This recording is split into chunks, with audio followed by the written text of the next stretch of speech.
before he died. So this is as close as you're ever going to get to meeting this guy and knowing about him, because we got to be very, very good buddies. And anyway, I wanted to show this off the bat to you folks. These are all the originals from the book. Yes, I'm an idiot and I carry around original Alex Toth artwork, but this is page after page after page. If you were to go to my table on the 700s, you can look through this. But he was a prolific letter writer. And I mean, it's just incredible. You know, he's working, some of the stuff he's working on ideas. Sometimes he's just doodling away. Sometimes he's drawing pretty girls that he wishes he could meet. I asked him about, then here's the introduction that he wrote for the book, which is the last participation he ever did, you know, while he was alive. So, Alex was a cantankerous man who had his share of demons. This is this is the book that's got, these are his famous stories, and I got him to talk about them. And what I did is I talked this guy into making really nice copies of the stories, and then we'd send them to him, and Alex would write about them. And the reason why I did that is they were doing something like this with Neil Adams. And I said, well, Neil Adams is great. He's one of my heroes, but by God, somebody ought to do it with Alex. So I got Alex to do this. So once again, I got something else out of his ass that nobody else can get out of. And anyway, but the best way for me to do this is to start from the beginning. And you know, I grew up in the mean streets of Greensboro, North Carolina. Fisher Park was a bloodbath at every but I've always been obsessed with comic books. Ever since I was a kid. I just loved them. There was something about them. I mean, I graduated from collecting every butterfly and moth in the United States to collecting comic books. And I think part of it is I'm an artist and I love to draw, and I was naturally attracted to the material. Because one day somebody said, you know somebody's drawing that stuff, right? And I didn't realize that somebody, when you're a kid, you don't realize. I used to, swear to God, I used to think there was a big rubber machine. They just punch in the numbers and they just punch it out. It turns out somebody's actually drawing this. The concept that Jack Kirby could draw like that was kind of scary, that somebody was that good and that creative. So I always consider comic books a real challenge. So I started collecting, was getting into it. And the funny thing is, I was with a friend of mine in grade school, and about that time we started getting into creepy and eerie. And we're all looking at this stuff, and we're like looking at Al Williamson, and we're looking at Reed Crandall, and we're looking at Gray Morrow, and we're looking at Angelo Torres, and we're being blown away by these incredible illustrator guys. And then suddenly Alex Toth shows up. And so we're walking home from school, and I went, you know, this creepy and eerie stuff's so great, because this is the early Archie Goodwin stuff, like the first 17 issues, you know, before it went to shit. Anyway, we can talk about that if you want. But anyway, and I was walking with this guy, Mike, and I said, man, I don't understand what this Toth, who's this Toth guy? He sucks, he's terrible, you know. And he goes, well, that's funny, I think he's one of the best guys. I went, come on, come on, you're just full of crap. And he goes, no, I swear to God, I think he's the best. So I was like laughing at him, and I went to go see a buddy of mine named Billy Cummings who lived around the corner, and he was a really good artist. And and I said, wait until I tell you this, Billy, you're not going to believe it. I met a guy, he thinks this Alex Toth guy is really good. He goes, I think he's the best. I went, oh, you're bullshit. Come on, don't. I'm like 10 or 11 years old, right? You know, I always hung out with older kids. Maybe that's what my problem is. But anyway, he said, well, let me ask you a question. Have you ever actually read an Alex Toth story? I said, nah, I just didn't like the art. There was something about it, you know. And he goes, well, why don't you sit down and read this? Why don't you give him a shot? So he sat me down and had me read a story called Monument. That was in Erie number 3. Please note that I got Alex to write about Monument when I had an opportunity. You know, I got him to talk about it. Anyway, sat down and read it, and I went, Jesus Christ, how does he do this? I mean, with those few lines, and I mean, how did he, you know, because I'm looking at Crandall with 1 million lines, and I'm looking at Williamson with the beautiful figures and everything. And he said, John, you don't understand. Alex Toth knows how to tell a story visually. That's what he does. And I'm like, boom, my head popped up. I couldn't believe it.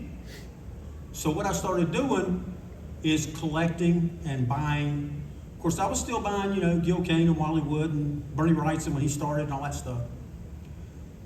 But he totally messed me up because he had a totally different perspective, was totally original. Okay. So in the middle 70s, I was probably, I guess I was still in high school. There was an ad in the Comics Buyer's Guide. No, what Comics Buyer? It was the Overstreet Price Guide. It had a Wally Wood cover on it. And Wally Wood had an ad, and he said, if you really want to see more Wally Wood stories, if you really care about my work, buy this book. And it's the first Sally Forth reprint that he did, black and white, oversized. And when I saw it, I was like totally alarmed, you know, because I'm like, Wally Wood, he's not going to do any new stuff. I mean, Wally Wood's a genius, you know. So I immediately wrote him a letter, and I slugged, to be honest with you, I don't know where I had them. I think I put $20 in because I wanted 2 copies of the book because I wanted to get one for me and one for my buddy Billy Ingram. We were in junior high school together, and we loved that, you know, Wally Wood. And we shoved it off, and I was like, I got to help Wally Wood, you know. Naive, I guess.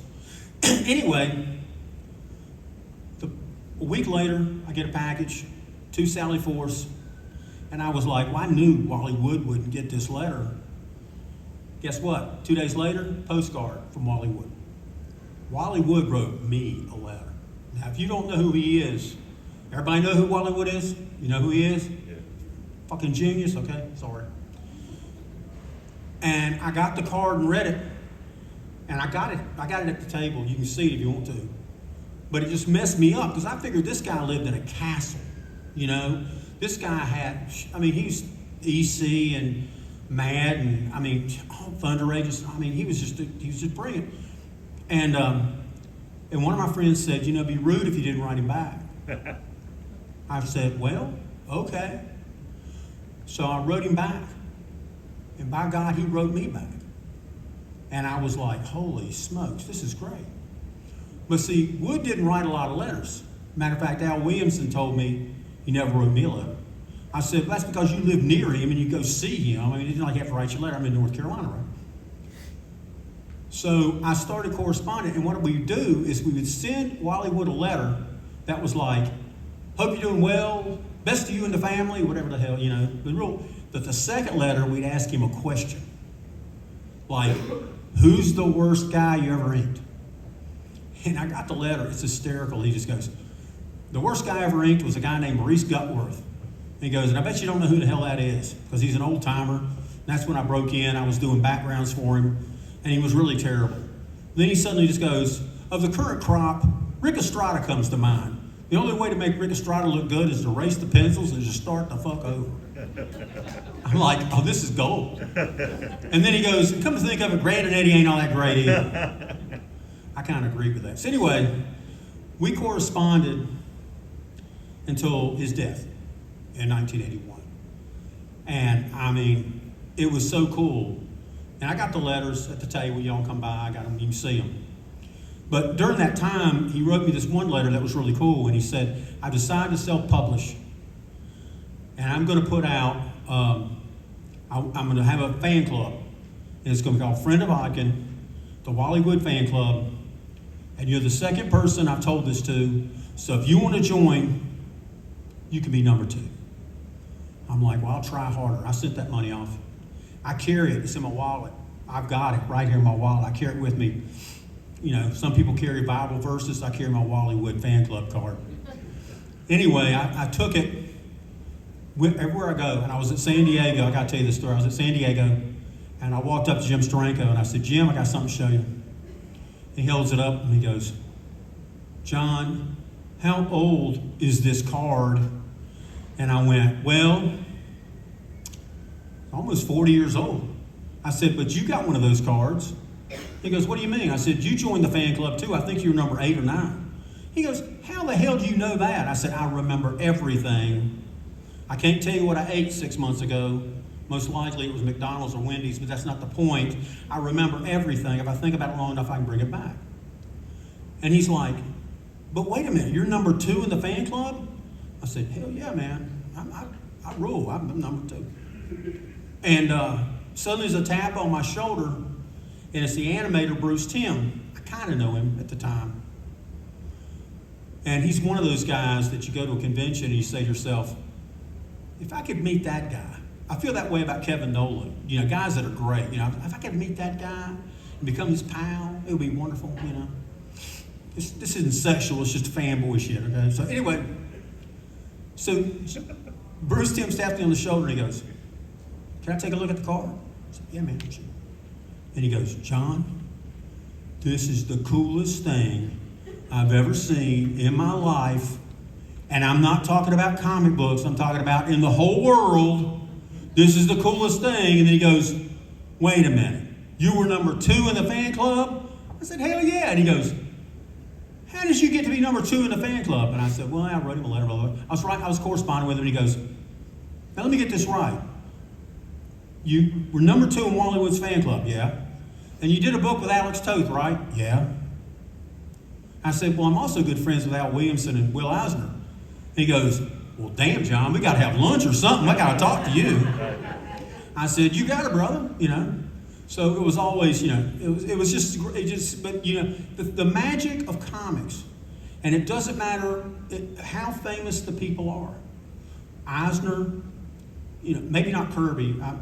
Kirby came to Greensboro, and I got to interview him. I'll tell you that story too, even though it has nothing to do with this. But anyway, you'd meet these guys, and you would start talking to them about comics, and suddenly, if you hit the right subject, and we used to have a theory, if you talk to an old timer and you bring up Jack Cole, Mort Meskin, or Lou Fine, they would suddenly become 14-year-old kids.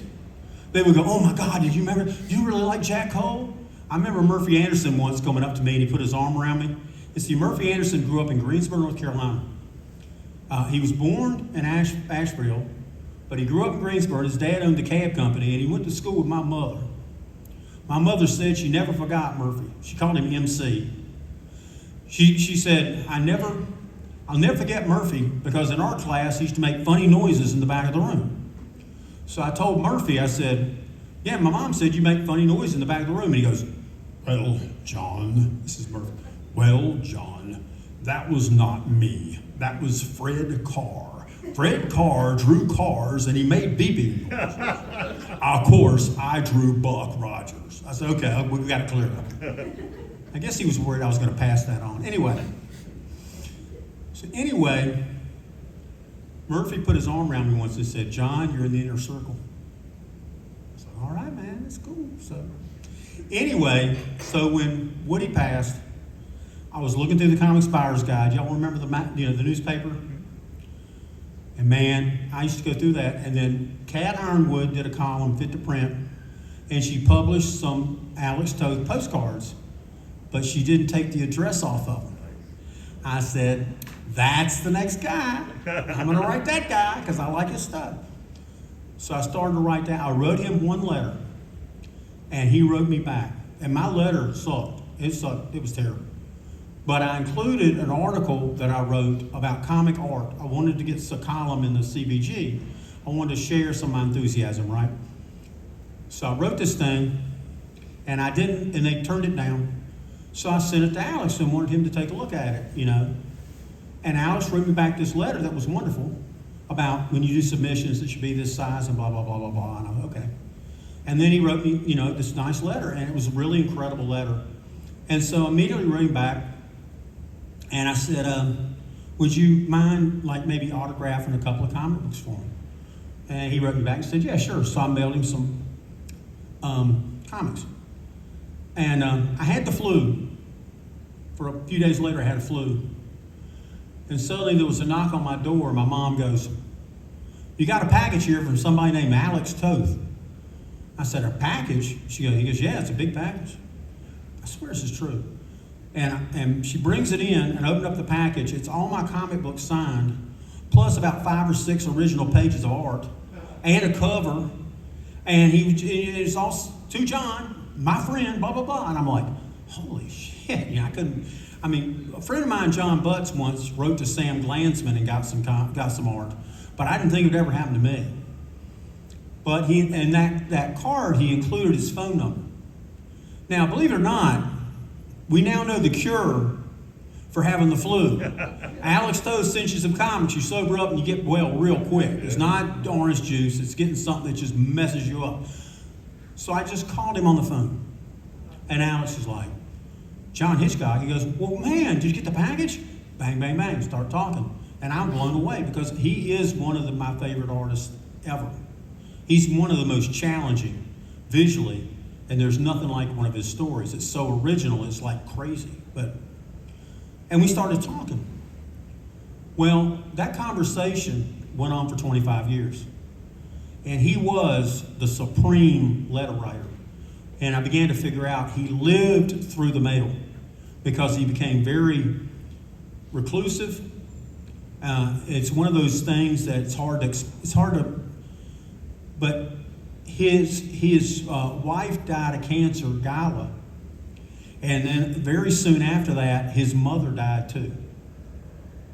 And I asked him, I said, well, where's your mother? And she goes, well, she lives over in the other county. And she's happy.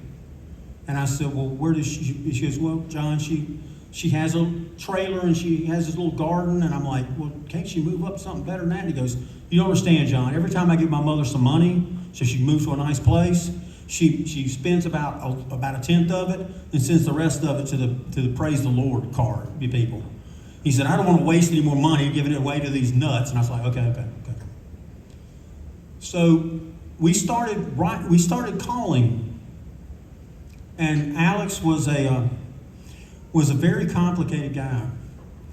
I was attracted to him not just for his talent, because he was a character. He was a very interesting man, and he was one of the smartest people I ever met in my life. I mean, he had a photographic memory. He remembered everything. I only caught him screwing up once because he asked me to sell some art for him, and I returned the art. And he told me he was expecting to get his 15 pages back. And I said, well, we got 17. Hold on a minute. Let me hide a few on your porch, and I'll bring the 15 back in. He said, shut up, give me the books, give me stuff. So anyway, so we started going. And sometimes you would call him, and he would be the sharpest, quickest, funniest. His memory, his way to recall was unbelievable, And he always was trying to tell you about other people. He didn't dwell on himself. He would tell you all about the illustrator Robert Fawcett, who was a huge influence. He would tell you about, you got to make sure to check out Noel Sickles. That guy's great. He would constantly talk about other people.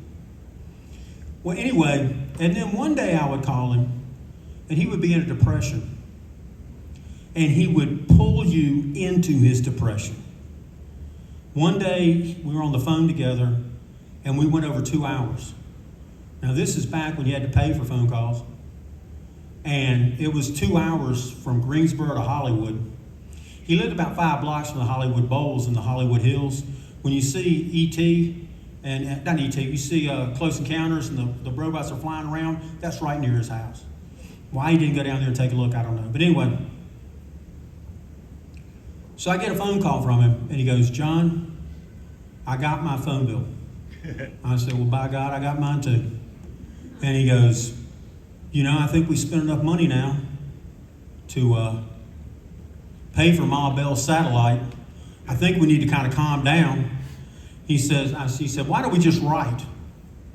And I said, that's fine with me, because in the back of my head is the more he writes, the more cool stuff I can get letters from him, because I valued letters. I had a guy come up to me at the show and he goes, how come you guys didn't fax each other or just, I said, there wasn't computers then, dude. The way you communicated is with letters and phone calls. That was it. So anyway, we got to be pretty good friends. And one day he wrote me a letter and he said, are there any local conventions in your area? I'd love to come to North Carolina because I'd like to meet you. I said, man, that's cool. And this is about 1983. When Acme Comics first opened up, I was the first employee there. And so I took it down to John Butts and Tom Wimbish, who are the original owners. And I said, do you think I ought to call up Heroes or something? They started throwing shows and maybe they would want it. And they looked at me and says, well, what the hell? Why don't we go ahead and throw a convention? What the hell? Just throw a con. Okay. So we decided to throw a show. Well, the sad thing is Alex's wife, Gala, had come down with some really serious health issues dealing with cancer. And he couldn't leave. He said he was going to be there, and then he bailed out. But I'd already contacted Archie Goodwin and Murphy Anderson about coming to the show. This is a little sidebar, but it gives you some history. So we went ahead and had the convention, and I had to call him up and say, look, he's not going to be here. If you want to bail out on the show, that's fine. They were like, I said I'd be there, I'd be there. Now, Archie Goodwin was the smartest, funniest guy you ever met. He was incredible. Anyway, so we started throwing conventions. And the first convention, when it ended, we were real cocky. We had a 2-day show. We couldn't sell the dealer room out. I don't know how many people went to the first show. It wasn't very many. But Murphy was there, and Archie was there, and Bo and Scott Hampton were there. And I think Sam Granger came, and he wasn't invited. He elbowed his way behind the table, which didn't make any sense. We're like, give him some room. He's an old guy. Let's give him a break. So he's a nice guy. Anyway, so we finished the show, and we're looking at each other, and we realized we lost $500. And back in 1983, that's a lot of money, buddy. And we were looking at each other like, what the hell did we just do? That wasn't going to be our money. It was going to be Mark Austin's money. He was the money guy at Acme. So.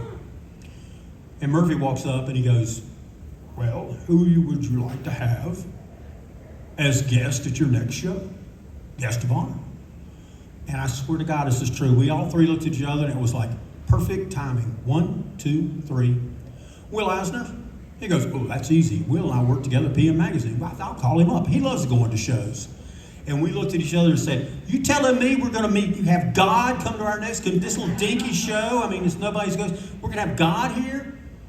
Murphy called me. I talked to Will. He's going to go. He's cool.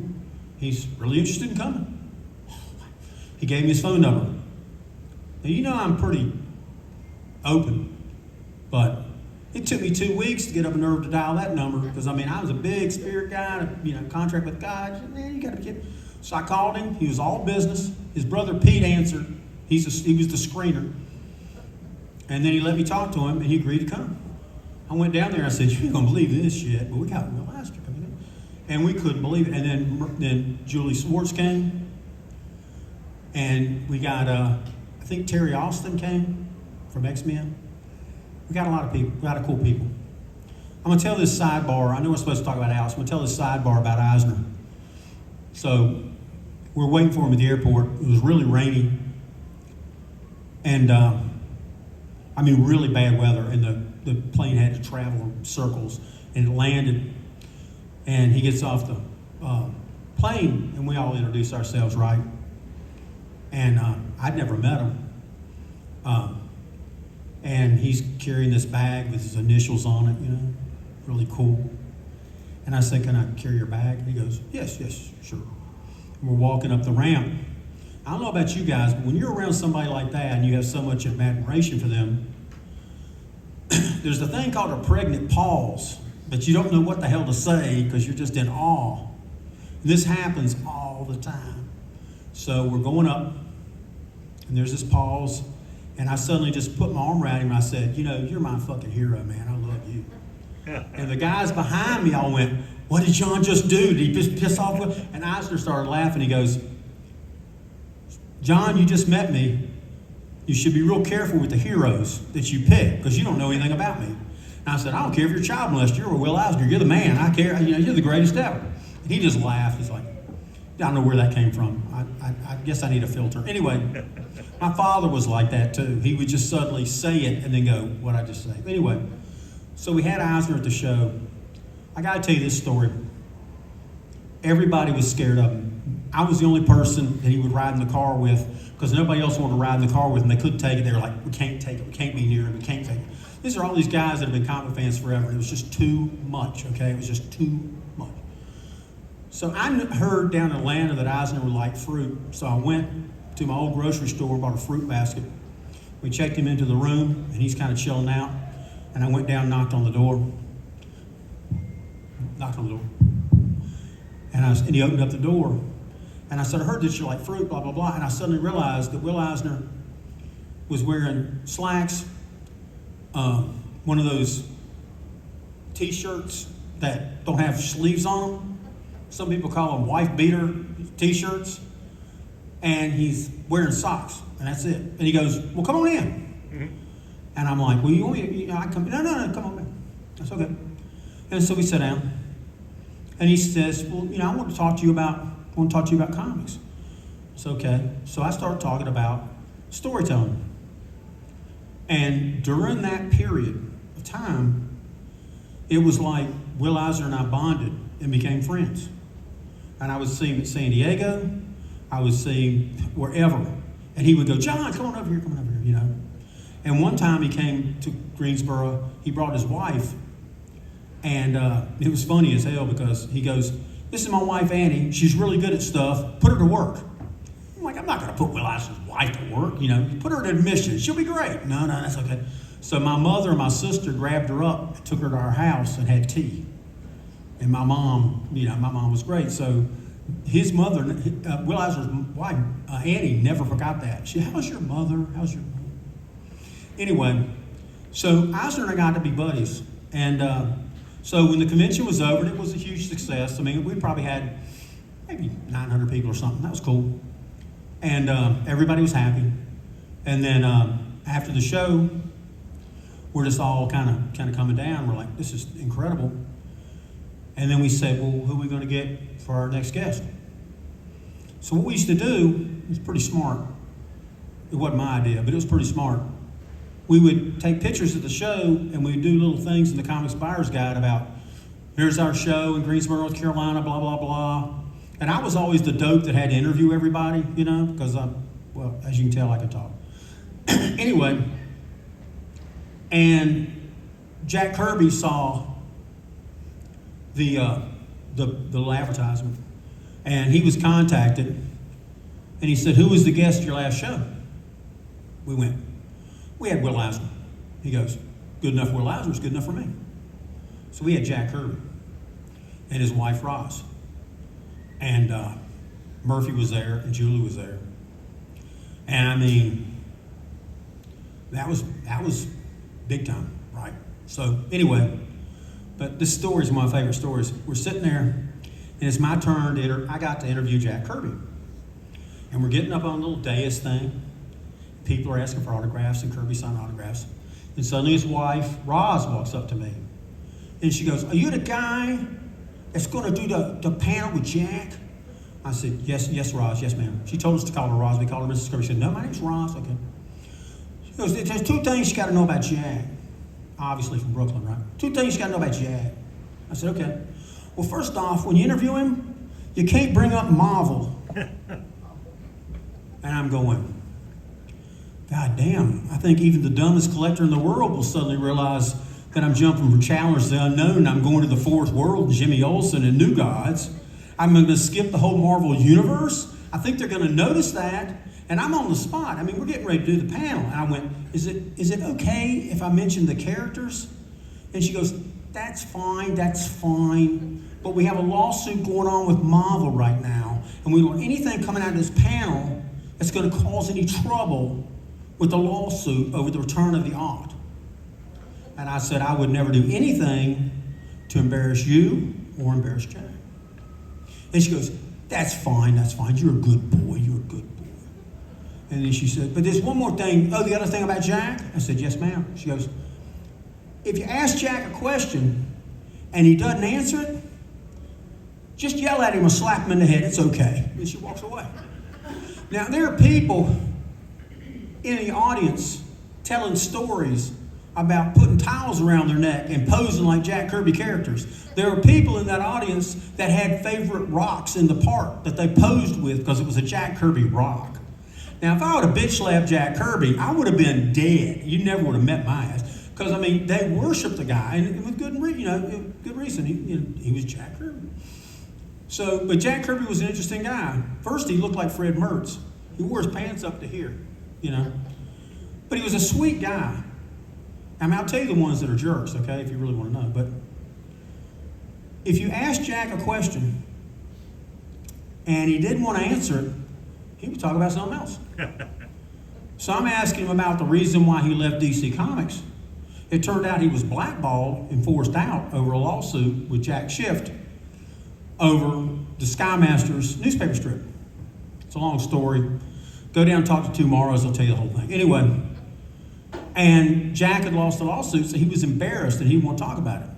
So I'm asking this lawsuit because if you think about it, if Jack Kirby had stayed at DC Comics, there would be no Marvel Comics, right? I mean, he's the guy who created almost everything.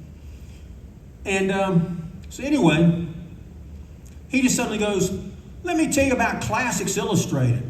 Now, I knew he only did about 2 or 3 books for Classics Illustrated, and they sucked. He did one about Cleopatra. That was not very good. And he was talking about how the people at Classics Illustrated got mad at him because they thought that the gown that Cleopatra was wearing was wrong. And he goes, how the hell they know what's wrong? I mean, it's Cleopatra. We don't have any photographs of Cleopatra. And I'm sitting up there and I'm dying because I'm asking him a question. He's talking about something else. Anyway, that's my favorite Jack Kirby story. So after Kirby, once again, put it in the buyer's guide. There's me with Jack Kirby. I get a letter. It's from Alex. And he tore the thing out of the CBG. And he wrote in red ink, what the hell is this shit? What the hell are you doing? What is this about? You had Jack Kirby, you didn't tell me, blah, blah, blah. God, it was terrible. And I called him and I said, well, you're the reason why we started throwing conventions in the first place, you knucklehead, because you didn't show. Who have you had? Well, we had Will Eisner, we had Jack Kirby. He said, by God, I'll be there. You knew I'd get to Alex somehow, right? You all knew I was getting to him. And Alex agreed to come. But here's the thing. He wouldn't change planes. So you had to fly him to Charlotte. And I had to pick him up in Charlotte. And because I didn't want to risk him changing planes, so I did everything. So I had to drive and pick him up in Charlotte. And he did show up. And Archie Goodwin was there. Hampton Brothers, of course. And Gray Morrow. No, he was not at that show. Not at that one, okay. He was not at that show. Gray Morrow was at a show after I quit acting. Okay. Good try, though. You get a point. My memory's a little fuzzy at times. Well, that's quite all right. Right now, I'm doing pretty good. Maybe it's lack of caffeine. But anyway, so I went to pick him up. But there's one problem. I don't know what the hell he looks like. The only picture I ever saw was in Creepy, and he had a flat top. And it turned out that was when he was in Korea, and he had this flat top. So I'm kind of sitting there waiting, and then suddenly he comes out, and I just total luck. Alex, he goes, John? Because he asked me to send him a couple of photographs of me because he was going to do a comic story and he wanted to make me one of the characters. But he never did it. But I guess he knew what it looked like. So we go out to the car, and at that time I was driving a Datsun 260Z, which is a great car. Wish I'd have taken better care of it. And we walk out, and Alex looks at it and he goes, is that a car or is that a spaceship? I said, it's a car, it'll get us there. So we get in the car, and Alex, since Alex was bipolar, we didn't know it at the time. Sometimes he could be set off by something. I didn't know that. I'm just naive, fanboy guy. So we're in the car and we're riding. It's raining like crazy. And Alex says, what is it about my work that you like? And that could have been a turning point. And I went, it's all about your storytelling. You have a personal way of doing it. There's nobody else that does it the way you do it. And I think your storytelling is brilliant, and it's always challenging. It makes me think better. It makes me look for things. And he said, okay. And it was like, we were cool, you know. But if I would have said, I wish you'd drawn the Hulk, he might have said, turn around and put me back on the plane. So we're going down the road, and suddenly, this 18-wheeler jackknifes right in front of us. Water splashing, damn things there, lights are flashing. And I said, you could draw anything. And I hit the brakes and I stopped, thank God. And I said, you could even draw that. You did that in Hot Wheels number 4, one of the ones you inked. That's from Hot Wheels number 4. And that's when he knew I was insane, and he started laughing. And so we ended up getting to the hotel and get him checked in. He said, they gave us a key, and it was a plastic computer chip with holes in it. And the lady goes, here's your key. And Alex looks at it and he goes, young lady, that's not a key, that's a piece of cheese. We learned the best way to get along with him was laugh at whatever the hell he said, you know. So we went out to eat, and the guys were there, and he was wonderful. I mean, he was really wonderful. And then we're at the con the next day, and suddenly I hear, John, get over here, get your ass up. John, come here. I come running. What? He goes, what's on Space Ghost's chest? I was like, I don't know. Is it a bird or something? You're no good. I thought you knew something. Jesus, John. I said, well, by God, Alex, you created the thing. How come you can't remember? He said, I can't remember. I got to fake it. This is a true story. He had drawn a drawing of Space Ghost. And Space Ghost was running like this. But he hadn't drawn this arm. He had a shoulder, and he goes, shit, I guess I better fake it. And he grabbed his marker, and he went, bip, bip, bip, and he drew a hand over the chest spot, just like that. And the knowledge it takes to know the anatomy and know the figure to pull that off, and he did it like, I watched this happen, and I hit the wall, and I started to slide down because I was like, holy shit, I mean, nobody can do that. You know, it's just incredible the knowledge the guy had. And then later he yelled for me, he goes, look, and I come over there, and he's holding the issue of Hot Wheels 4. He goes, that's it, isn't it? I said, yeah, that's it, you got it, man. Well, the amazing thing about Alex is he really enjoyed being in Greensboro. He was supposed to fly out on Sunday, and we thought that he had left. And on Monday, we're sitting around at the comic store. There's a phone call. Where you guys at? Where the hell are you at? This is Alex. Oh, I'm at the hotel. Why don't y'all come out and have dinner with me? Okay. Alex stayed till Wednesday. We didn't know. We didn't know he was going to do that, but he did. And this tells you a little bit about the guy. He cashed in his plane ticket. On Wednesday, I got to tell you, we went to the Carolina Theater. They were showing the original Thin Man with Myrna Loy and William Powell, which was Alex's favorite movie. And we had a lot of fun with it. We ran up to go buy tickets, and we were going, Daddy, buy us a ticket. He goes, you guys shut the hell up, you know. And we got tickets, and we went in and sat down. And he started bitching that the screen wasn't exactly right. It was a little short. It was cutting off part of the side. We can't help that, Alex, okay? But there was a moment where he was sitting there watching the movie, and he had this Cheshire Cat smile on his face, and he was as close to heaven as he ever got, because there's the Thin Man on the big screen, you know. But we once got, at dinner once, we asked him to draw, we acted like we didn't know who the character of the fox was, and that was the character he wanted to do. And he drew it on a napkin, and 3 guys dove across the table trying to grab the shit, you know, when we're getting ready to leave. John Butts got that one. He still holds it over me that he was quicker than me. But anyway, so I drove him to the Greyhound bus station. He took the Greyhound up to Virginia because there was a guy he went to high school with and he hadn't seen in years and he wanted to visit with him. Then after he spent a couple of days with him, Alex, it's really kind of funny, Alex was doing these sketches, and then all his ink pens were all out of ink. So he said, make a list and give it to me. And you could put a list of any character you wanted. And about 2 or 3 days later, we get a package in the mail, and it's like 17 drawings by Alex, signed to the people. And it was everything from Space Ghost to Bravo for Adventure to Green Lantern to everything. And he put a note in there. He says, take the money you make from selling these things and put it towards the convention. I was like, don't you want the money? He goes, no, you guys are good, we'll take care of you. Another example, So he leaves Richmond.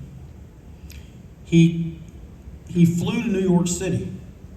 He went to New York City and he paid a visit to D.C. and saw a couple of people there. Then he got on a plane and he flew up to Minnesota, where his son Eric is a car designer, and he visited with him. Then he got on a plane and he flew to San Antonio, Texas, because he wanted to hang out with his buddy Pat Boyette for a couple of days. Then he got a rental car and he drove his ass home. And that was about the last time he ever left. I think he did one convention in Canada, because Dragon Lady Press had hired him to do some covers for famous reprint books. And but he never left the house after that, pretty much. So anyway, except this time. In 1986, I decided it was time to go to my first San Diego con. I'll make this quick. And when I was at San Diego, I got sick, real sick. I had a thing called Wagner's geotoma tovilitis. It's classic John Hitchcock. There's nobody in the East Coast that ever had this damn disease but me, so they didn't know what the hell I had. So they put me on chemotherapy. Yeah, it was a lot of fun. Anyway, and I was on dialysis, for like 4.5 weeks, and then my kidneys started up again. They said part of it was, they don't know how, but the reason why is clean living. I don't smoke, I don't drink, I don't do drugs. I live a clean lifestyle. I used to be a frustrated basketball player, so I tried to stay in shape. Anyway, obviously that's gone by the wayside now, but that's not the point. Alex Toth called me every day in the hospital, except Sunday. I don't know why. Alex was not a religious guy, but he called me almost every day to see how I was doing, because I visited him while I was sick, I fly into L.A., and then I'd go, when my buddy Pierre or Billy Ingram or Don Stroud or somebody picked me up, and we'd stay at their house, and we'd spend one day, it'd be Alex's day. We'd go see Alex, and we'd go visit him in his house. We'd get him out of the house. We'd go down to this restaurant that was across the street from Warner Brothers. It was a Mexican restaurant, and we'd have a meal. And we'd laugh and have a ball, and then we'd take him home. Then we'd highlight, next day, take off and go to San Diego for the show. I did this for years and years and years. And it was always great, to go over there and visit with him and see him. And, well, when I got sick and I got home, and he started calling me and everything, and Al Williamson called, and Murphy Anderson called, and everybody was calling. It was really very, very touching. They were really good people. And so anyway, on my deathbed in the hospital, when Alex called, I said, if I get better, I want to go back to San Diego in 1987. And I want you to go with me. Well, Alice was convinced I was going to conk out, so he figured, okay, I promise you I'll go. When he said that, I said, I'm going to make that son of a bitch, go. So he agreed he was going to go. I said, all right, bro, we're going to go. And we show up, and he didn't want to leave until Friday at 4 o'clock or 3 o'clock. And I'm like, we should leave early in the morning, man. We're going to the con. No, not Alex. No. He's going to go in his own time, his own space. So I walk in the door, and he goes, I don't know, Hoss. I feel like a bag of broken glass. I don't know if I can do this. I said, you promised me. You gave me your word. You promised me. So he went down, and we got in his car, which is like a ragtop car. It's a beautiful, nice old-fashioned car. We jumped in the car, and we go into San Diego. I'm with Alex. I'm in the car. Suddenly, somebody changed lanes and didn't use their clicker. And he went, that's against the law. We got to straighten this out. He starts chasing this car down the highway. And I'm going, is this Dick Tracy? And I went, and I'm kind of getting scared now, because I'm like, there he goes. And I've heard about this. And I said, Alex, I live in Greensboro, but I've heard about a lot of shootings in L.A. People, jacking cars and shooting people. And he went, oh yeah. And suddenly he went from 100 miles an hour down to about 55 miles an hour. And I said, well, I calmed him down. It's cool, So we get in the hotel, we get checked in, everything's cool. And I said, let's go over to the show. You know, it's still a few hours. So this is early San Diego, right? So we go in there, it's about 4 o'clock. And there's nobody taking attendance. You just walk in. Can you imagine how cool it must have been at San Diego? You just walk in for free. So I walk in with Alex, and I walk over and introduce him to Mike Kaluta, because Kaluta was right there. And you can see Kaluta doing a meltdown. Oh, Mr. Toth, it's so nice to meet you, blah, blah, blah. And Alex was walking around, and I was like, he says, I'll be right back. I said, okay. And he met a dealer that he knew that had sold him some comics. And he said, I'm going to go have dinner with these guys. I'll see you later. And he just takes off. Well, that's kind of weird. Okay. So I go, I think I went to the Eisner Awards. That's back when nobody was there, and you walk in and sit down. And then later I got back to the hotel, and Alex was asleep. But on the TV was Laurel and Hardy, and I thought that was really appropriate because he was some of his heroes, Laurel and Hardy. So we got up the next morning, we go to the convention, going to the convention, riding, we stop off and have breakfast at the little Host Hotel, which has now been destroyed to those big high-risers. And we're walking into the lobby, and I look over, and there's Kaluta sitting with Wrightson. And I'd never met Bernie Wrightson, but I was a big, big fan, right? So suddenly, Alex and I are walking and to go eat. And if you ever see Alex's stories, a lot of times you see his characters and they're walking like this. Well, that's how the hell Alex walked. He walked like that. And he's cutting across this carpet, and he's wearing a nice, you know, matching coat and trousers, and no tie, but, you know, nice shirt. And I said, Alex, there's somebody I got to invite you to meet. And as we're walking across, Kaluta goes, bam, and he punches Wrightson, and Bernie goes, ah, shit. And he goes, Alex Toth. And you see Bernie Wrightson go, holy shit, man. And I went, Alex, wait a minute. I got to introduce you to somebody, a friend of mine. Total lie. Got to introduce you to a friend of mine. And I went, hey, Bernie. Bernie Wrightson jumps off the couch, jumps over a coffee table, runs around. He goes, yeah. And I said, Bernie, I'd like to introduce you to my friend Alex. I said, Alex Toth, Bernie Wrightson. Bernie Wrightson, also. And Bernie goes, so nice to meet you, blah, blah, blah.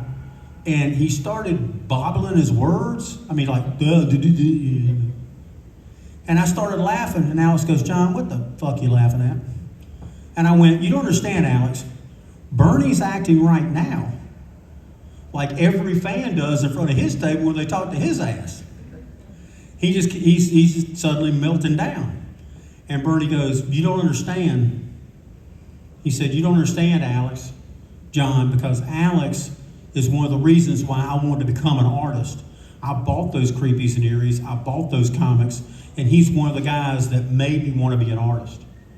And Alex goes, that's really nice of you to say. And then suddenly, this was perfect. Alex goes, Wrightson, aren't you the guy who did that Frankenstein book? And I know Alex had the book because I mailed it to him, right? He goes, yes, Alex, that's my work. And he goes, you know, son, that's some really good work. You got to be proud. And he goes, well, thanks, Alex. And he goes, well, Bernie, John and I are going to go have breakfast. It's nice meeting you. They shake hands. And you see Bernie go, well, thank you. And I look at him and wink at him, okay. I swear to God, this is true. I'm not even making this shit up. Alex starts walking away. Alex is walking away. I look at Bernie Wrightson. I told Bernie Wrightson the story. And he said, I got to admit it's true. He levitated over a couch. He didn't jump. He floated over a couch, over a coffee table. He sat next to Mike Kaluta, and he went, oh my God, man, he loves my stuff. He loves my stuff. And Bernie goes, and Kaluta's great. He goes, I'm so happy for you. And I mean, they're just like little kids. I was like, I did a good deed that time, man. It's cool. So we go over and sit down, restaurant, and I get something really quick because, you know, I'm going to the con, man. I got about $700 burned a hole in my pocket. I've been saving all year for this, you know. So Alex says, I'm going to stay right. He said, let's get on the bus. So we get on the bus. We get about all the way there. We go in to check in. And Alex just goes, okay, we'd like to buy a ticket. You can buy tickets then. Lady said $20, and Alex goes, no, I'm not paying that. And he ran. And I'm sitting there going, buh, buh, buh, buh, you know. And I'm like, Alex, come back. And I go chasing after him. And he goes, John, there's something I should have told you. I have a problem about crowds. I have a phobia. I said, I have a very bad phobia. I can't stand crowds. It's something I can't get over. It's part of my problem with that. And he said, do me a favor. I'm going to be right there. I'm going to have lunch. If you see Archie Goodwin, you see Doug Wildy, invite him. Tell him to come join me for lunch. Yes, sir. Come on, Alex. No. Sorry, John. Alex is a big guy. Alex is at least 6 foot, and he was stout. So I go, well, I can't tackle his ass and drag him back. Because Alex was left-handed anyway. I knew I couldn't block that. My little brother used to throw lefts on me. I couldn't block him. I knew about that. Anyway, I had to throw that in. Anyway, so I go into convention. First guy I see is Archie Goodwin. And I'm like, hey, Archie. He goes, hey, John, hey. I said, Alex is at the Host Hotel having having a little, brunch. And he said he'd like to see you there. And he goes, Alex is here? And he goes, yeah. I said, yeah. And he goes, I'd like to see you. And he goes, looks at his watch. He goes, well, I got a panel. Screw it. And he sprinted out and got on a bus and went to go see Alex, because he loved Alex. And then I was under a real tough situation, right? I don't know what the hell Doug Wildy looks like. You know what Doug Wildy looks like? I don't know. So I'm walking around the convention, and suddenly there was this tall guy with white hair wearing a cowboy hat, blue jeans, and cowboy boots. I said, that's a pretty good bet. So I went up and I said, excuse me, but are you Doug Wildy? He goes, well, yes, I am. I said, I came to the con with Alex Toth. He's back at the Host Hotel. He wanted me to tell you he'd like you to have lunch with him. He goes, Alex is here? I said, yeah. And he goes, that's all I need. And he ran and took off. Wildy claimed that he got Alex the job at Hanna-Barbera. But Alex swears to God he's the guy who got Doug job at Hanna-Barbera. But Doug Wildy was the genius who created Johnny Quest. And if you look at the credits now, they take his name off of it, which is bullshit. It's terrible because he doesn't have any family. No kids or anything. Nobody's going to sue him. But they took it off the credits. When I was a kid, it was his idea by Doug Wildy, his signature. That sucks, but Alex did work with Wildy on the last 3 of the Johnny Quest episodes to kind of help him break in with Hanna-Barbera. Because he did everything from about 65 to 81 at Hanna-Barbera. I didn't want to get off track, but I'll give you a little history on it. But anyway,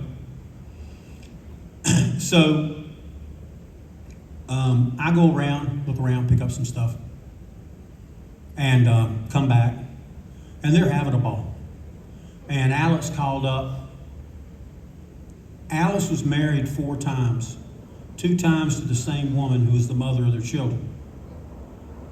And I come up to the table, and Gyla had died, his last wife, was the love of his life. She was a secretary at Hanna-Barbera, from the way I understand it, so that's where they met. And Alex loved her forever.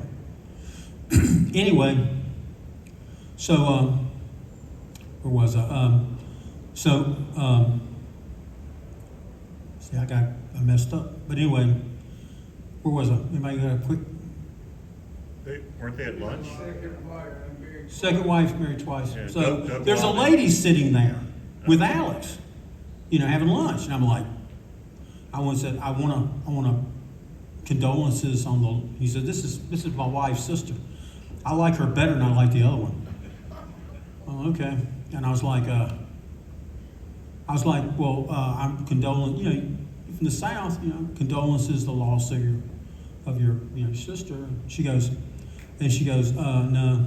And then Alice goes, no, this is a different wife. And I said, well, damn, how many times you married? He goes, 4 times, to the same one. I said, okay. The one that was the mother of his children, he married her twice. And I was like, okay. I should get into this briefly, but I bought at the show a Wally Wood page from Pipsqueak Papers, which is something he did for Wits End. It's some of the most fantastic cartooning. And I showed it to them, and they all went crazy. And then I showed them another Wally Wood page I got that was really cool. And they all were like, good choice, John. That's great. I showed them, I think I got a Williamson, but that's great. Then I pulled out an American flag cover by Howard Chaykin. And Alex goes, how much did you pay for that? I said, well, it's on time payments. It's like $350. And he goes, wait a minute. You mean to tell me you've been buying pages from me for $100 and you're going to give Chaykin $350? What the hell's wrong with you? You know his stuff isn't all that great. I said, well, I'm getting it because it's kind of cool. He goes, there's no defending that. You mean to tell me you think that Howard Chaykin does better than my stuff? I was like, oh, shit. I said, calm down. And of course, Archie's laughing and Doug Wiley's laughing. So they basically sat there, drinking and having eating. And then they decided they were going to go to the swimming pool and kind of chill out and have drinks. And I was like, well, that's cool. So we walk across the convention, walk across the little lobby, and in comes walking Harlan Ellison, Robert Silverberg, and Julie Schwartz. And Julie goes, Alex. He goes, hey, boss.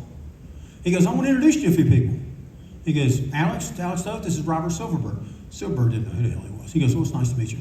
And he goes, and then Harlan Ellison goes, oh my God, Alex Toth. Oh my God, I'm a big fan of yours. I really love your work. And Alex, who's the great diplomat, goes, you're a son of a bitch. And I'm standing in the middle, and I swear to God I was going to get a referee shirt or something. I couldn't quite figure out what was going on. And he goes, well, come on, man. He goes, what's the problem? He goes, he said, you're so opinionated, you listen to you don't know what the hell you're talking about. You're full of shit. And I'm like, I said, look, he said, John, and he suddenly goes, hey, John, what do you think of Harlan? I said, well, he came to my comic book store, and he seemed to be a nice guy. I got along with him, and Ellison goes, I knew him somewhere. And he goes, well, John, you're a dumbass, too, if you think he's okay. I'm like, this ain't going good. And Ellison's carrying this box on his shoulder. You ever remember the Graham Ingalls story about the guy with two heads? That's what the hell it looked like. And he goes, what's in that money? Well, what's in that box? And Ellison goes, it's full of money. And Alex goes, well, can't argue with that. Money's good. Money's a good thing. They shake hands, and Ellison goes, you know those covers you did? A couple of those covers you did for Black Lady, press? And he goes, Alex goes, yes. He goes, I really loved them. Would you sell me one? He goes, no, I'm not selling to you because you're a son of a bitch. And walks away. And you can see Ellison just going. And the look on poor old Robert Silverberg, the writer's face was incredible. It's like he steps back and he's going, what the hell am I in this? What's going on? I don't. So we're going to the swimming pool. And suddenly, this guy who did Myron Moose, Bob Foster, decides, Alex! Alex didn't like to go. So, Alex is going out, and he goes, leave me alone. And they go out to the swimming pool, and Alex looks at him, and one of his eyes is bloodshot, which makes you look pretty scary, He goes, Bob, if you don't come one step door, I'm going to throw your ass in that swimming pool. I'm not putting up with your shit. You leave me alone. And I'm thinking, well, I'm just going through a kidney deal. I'm not jumping in the middle of a swimming pool. And Wildy got in between them and broke it off. And it turned out that they were friends. And he was at Alex's house, and they showed on the news something about country invading another country. And he just said, personally, I don't understand what the deal is. If the Russians came in tomorrow, I'd just take an American flag down and put a Russian flag up. And I just keep on drawing, doing what I'm doing. And Alex told him he was a commie to get the hell out of his house because he wasn't a true American. He didn't have that attitude. I found that out later. Anyway, so we're out there at the swimming pool. We're having drinks. And I'm sitting with Archie Goodwin and Doug and Alex. And I got on the phone, I called up Eisner, and Eisner's sitting there. And they're laughing, and they're telling stories, and it's super, And I saw at least 3 people almost walk into the swimming pool because they were looking going, holy shit. And I looked at Archie Goodwin, and I said, this just doesn't feel like I should be here, man. This is just too much. And now Archie goes, what? And I said, I feel like I'm who's the fat guy with the beard sitting with these genius guys, And Archie goes, I feel the same way, man. I feel like we're going to catch on fire or something. This is nuts. And then we end up leaving and going to this really terrible restaurant. I don't want to get into that, but I got to tell you this story. We went and had that breakfast, after we saw Wrightson. And we're sitting at a table, and Alice is sitting here, and I'm sitting here. And Julie Swartz comes in. And Julie says, can I join you? I'm saying, oh yeah, Julie, have a seat. So Julie's sitting here, I'm sitting here, Al's sitting here. And suddenly, passing through was Art Spiegelman. I only met Spiegelman once back then. It's not like we know each other. But I ordered some mouths when it first came out, and we talked on the phone. And I went up and said, I wrote you a letter, blah, blah, blah. And he goes, yeah, okay, we gotta go. He's got his wife, Francois, with him, and they're pushing the kid in a carriage, baby carriage. And I said, I'm having lunch with Alex Toth. I want to know if you'd like to join us for a cup of coffee. And, Spiegelman goes, honey, I gotta go do this. I'll see you later. And he just goes over, sits down, and has a cup of coffee. So we're sitting there, okay, me, Julie, Alex, R. Spiegelman, and then Jack Kirby comes over and sits down and has a cup of coffee.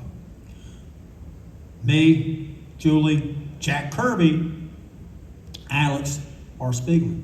Spiegelman tells Alex a wonderful story about his wife's family is from, France, and the guy knew no English, and he didn't know any French. But the one thing they could bond over was his comic collection, and that this guy, that his brother-in-law loved Alex Toth. And he goes, Toth? And he goes, yes, Toth. So he told Alex that story, and it made Alex really happy. About 2 minutes later, everything's smooth. Suddenly, Julie comes over and he goes, Alex, Gil Kane wants to join us. And Alex goes, no. And he goes, come on, Alex, it would mean a lot to him. He goes, no, screw that guy. And I'm sitting there going, it's like I'm taking a beating too, and I'm going, holy smoke. And I'm like, I want to pay attention. And Julie walks over and talks to Gil Kane. And I look over, and I met Gil Kane. He came to Charlotte for a signing, and then he did a show in Greensboro for Heroes. And I kind of hit it off with him, got to know him pretty good. And then he goes, and you see Gil Kane, he's going, and his wife goes, come on, honey, I want to leave, I'll get something to eat. And he goes, no, I must see Alex, I must talk to Alex. And he looks like a rooster or something. He's waiting for the invite. And then he goes, and Julie goes, look, this is really embarrassing. You're really embarrassing me. Can you please? He says he won't have coffee. He just wants to come over and say hello. And Alice goes, look, I know how to handle it. He goes, okay. And then Alice just goes, hey, Gil. And Gil kind of goes, I can't believe he does me. Oh my God. And he goes, well, that means impossible. Blah, blah, blah. So later, everybody's left, and I'm just with Alex. And I said, Alex, would it really have hurt you to have Gil Kane come over and say hello? Suddenly, Alex became your father, and you're 8 years old. And he looks at me and he goes, John, have you ever met Gil Kane? I said, yes. He was in Greensboro once, and I spent the weekend kind of with him. And I know he talks an awful lot, and he says a lot of things, and about half of them are wrong, but still, yes, I have met him. Well, then he goes, well, John, Gil Kane is an asshole. And I went, come on, Alex. And he goes, well, if you know that Gil Kane is an asshole, why do you think I'd want to invite him to this breakfast where I'm having a perfectly good time, and this is my vacation? Why would you insist me do something like that? And that's when I went, I'm giving up. I can't. There's certain things you can't do. There's certain things you can't correct.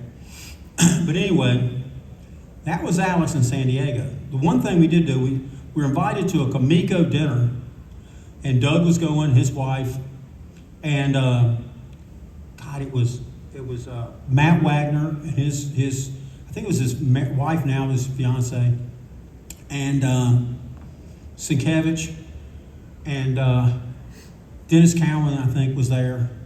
And by then, Alex had worn my ass out, right? So I put Alex at this end of the table, and I sat next to Doug Wildy and let those young Turks hammer the shit out of him because they wanted to talk to him, and he had worn my ass out. because Alex saw Sienkiewicz in a bar. I said, that's Sienkiewicz, and he went up, and Alex liked his work. I said, it always confused me, because I was like, well, he's really not that great of a storyteller. And Alex goes, no, he's not a great storyteller, but I like the excitement of it. I love opening it up. I love seeing the painting. I love turning the page and being surprised and excited. His stuff is exciting to me visually. No, he's not a great storyteller, John. And I said, well, I thought that's the only thing you liked. He goes, no. So anyway, so we're sitting there, and I swear to God, this restaurant took 5 hours to wait on us. We sat there dying. Doug Wiley said, John, do you have a car? I said, no. He goes, these people are trying to wine and dine me here at Kamiko. He said, I was going to ask you if you had a car, because we could go to Arby's and get something to eat, because I'm fucking dying, man. I said, I know. And I said, can I ask you a question about Johnny Quest? He said, yeah, sure. I said, you know, that was such a linchpin thing when I was a kid. I actually saw a couple of them at night, but then on Saturdays, it was like, I'd pay my paper bill, and I had to get back at 12 o'clock because Johnny Quest was coming out. I watched Johnny Quest. All my friends, that's all we talked about was Johnny Quest. And I said, and he says, you know the one thing I hated about Johnny Quest? This is worth the whole panel, ladies and gentlemen. He said, I hated Bandit. Bandit drove us nuts. We hated Bandit's guts.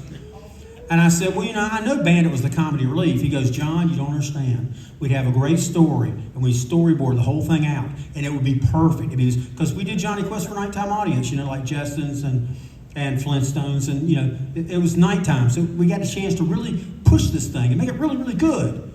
And then somebody would say, oh, God, we forgot Bandit. And he'd go, oh, shit, we got to write Bandit in. He said, I had enough of Bandit. We want to kill Bandit. And I said, well, you know what? You almost killed him once. And he goes, what? I said, you remember the story about the Condor Squadron with the mad ace guy, you know, that Warren Tufts worked on? I said, you remember that episode? He goes, yeah. And I said, you remember the guys told Johnny and Haji, whatever you do, don't leave your dog loose outside because there's condors, and I've lost sheep, and I've lost young children, and I've lost a lot of people to these condors, so you got to be real careful. They didn't lose kids, but anyway. And I said, you did the episode where they warned them, and Bandit's walking around following that dachshund, you know, Willie, you know, following around. And then the condor came down and picked his ass up. I said, why do you just have the condor just take him away? And then all you had to do was do one shot of, you know, the mama condor feeding the baby condors, and then have like Bandit's ear over here, or, you know, a collar or something, you know. And he started laughing. He goes, I can't believe you told me that, because we actually almost did it. When we had the condor sweep his ass up and was taking him off, he said, I stopped in the middle of everything and says, is this it? Is this our chance to kill Bandit? You know, we're going to kill Bandit. And he said, but then everybody said, nah, the kids would ride in, they go crazy. That's the dog's there for the kids, blah, blah, it's a comedy relief. And he said, John, that's so funny. You remember that? Because we almost did it. We almost said, well, we warned them. The kids didn't know what they were supposed to do. So we're going to kill the damn thing. I was like, that's perfect. That's worth the whole show, just listen to that. So anyway, I had a buddy of mine, Pierre Debs, who was going to pick me up. Pierre worked for the Screen Actors Guild. He grew up in Greensboro. We went to college together. And he was supposed to pick me up, and I told him he might have picked me up about 11 o'clock, you know, because I had to take the plane next morning at 7. Thanks to the wonderful diner that took forever to feed us, we didn't leave. I didn't get into Los Angeles. I didn't get into Hollywood, Los Angeles, until like 4 in the morning. So I had to call Pierre's ass, wake him up, have him pick me up. He drove me to the house. We slept for an hour and a half. He took me to McDonald's, gave me an egg McMuffin. He was pissed off, threw me on the plane, and we took off. But anyway, maybe I've gone over. Okay, well, let me wrap this up real quick. Alex was incredibly kind to me. And if you ever wrote a letter to the man, he always wrote you back. I mean, it was incredible. And he would do drawings on the postcards. Sometimes he'd send you like letters and stuff. I mean, he was brought up that way. And he was really, you know, even though he was bipolar and he could be the smartest guy, or he could be, sometimes his temper would flare up. I mean, I had experiences with it. I wanted him to do one of the annotated stories with me. And I wrote him a story that he wanted to do, and we sent him the wrong story. and he had gone to an election and voted absentee ballot for a guy, and the guy lost. And then he opens up my package, ready to do this documented story, the Bravo for Adventure story. And I sent him the wrong story, and this is what I got back. Notice it's written in his blood, and he's yelling and screaming like crazy. And he's saying, John, you're smarter than this. You're trying to hit the home run. You're writing too damn much. Why the hell are you doing this? Because this is my job. You're taking my job. You asked me to do this, and you're already doing it for me. Blah, blah, and just went crazy. Now, a lot of people get a letter like that. Now, I talked to one of the guys that ran the Toth site, and he said, John, if I got a letter like that from Alex, I would climb under a rock for a week and not talk to anybody that my hero treated me like that. But I had been friends with him for a long time, and I knew one thing. First off, I didn't do anything wrong. And two, I've started to find it funny that he would spend that much time blasting that damn thing and venting all over it like that because there was no reason for it. Well, in my book, he wrote me an apology. It's in there. And I took the book over and I showed it to Julie Swartz. I gave him a copy, And Julie, I said, you want to see something interesting? And I showed him the page. And Julie goes, Alex Toth apologized to you? That's impossible. The guy was never wrong in his whole damn life. And he goes, hey, come over here, Irwin. There's Irwin Hazen. Irwin, come here, read this. Alex Toth apologized to John. And Irwin was the old timer. Irwin goes, well, that's impossible. He never apologized to anybody in his whole damn life. He's this opinionated guy. I can't believe it. And then you hear Julie go, hey, Nick. Brings Nick Carty over. Guess what, Nick? Alex Toth apologized to John. And he's like, and then we're like he's like, what? That's nuts. That guy. So he was a good man, and that's the way I look at him. When he got sick, and he was in a halfway house kind of nursing thing where a nurse would check on him. He had his own apartment. He loved it there because there was a lot of Hungarian women, and he was always on the hunt, but he also liked the smell of the cooking and everything. And one of the guys, David Cook, who was a fan, put a letter in the Comics Buyer's Guide and said, Alex is ill, and he's on the mend, but he'd really like to get maybe a card or a letter if anybody wants to write him. And about a week later, mailman comes in. So where you want your mail? So you just put it right over there. Mailman carried in 17 bags of mail. And Alex's son, Eric was there and told me this story. And he said they just kept coming. And I was like, what the hell is this? And so he told him about the letter. And Eric said, he goes, this doesn't make any sense. And he reached over to the top of the bag and he pulled a letter out and it was from Japan. And he's like, I don't know anybody in Japan. And Eric said, Dad, you don't understand. These people care about you and they appreciate you. And they just wanted to send you a letter telling you they hope that you get better. And Alex sat down and started crying. And he said he just broke down. He couldn't believe that many people cared. And he told me about it in a letter, and I wrote him back, and I said, well, you know what that means, Alex?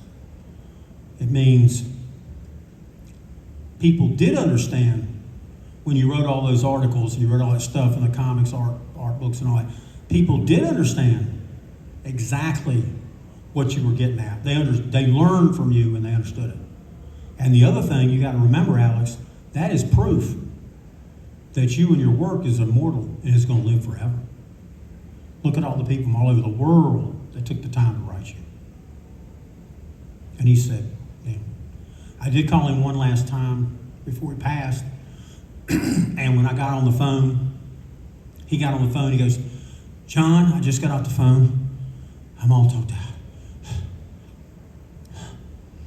And I went, Alex, just listen, I got something I want to tell you. And I just told him, I knew that he'd been sued. And I said, I just want to tell you how much I appreciate your kindness to me, and I appreciate your generosity. And, you know, I just love you, man. You really are a good friend. And there's pause, and he goes, thanks, John. I really appreciate it. Thank you. Hung up. I got a letter from him. I didn't put the last letter in, but this is a letter that came 3 weeks before he died. And there was one letter about a week before he died, but he had the most impeccable handwriting you've ever seen in your life. And the handwriting was running down sideways, and it was almost not quite legible, but he'd take the turn to write me. So, ladies and gentlemen, there's your Alex Toth panel. I hope you got your money's worth. I'm done. Thanks.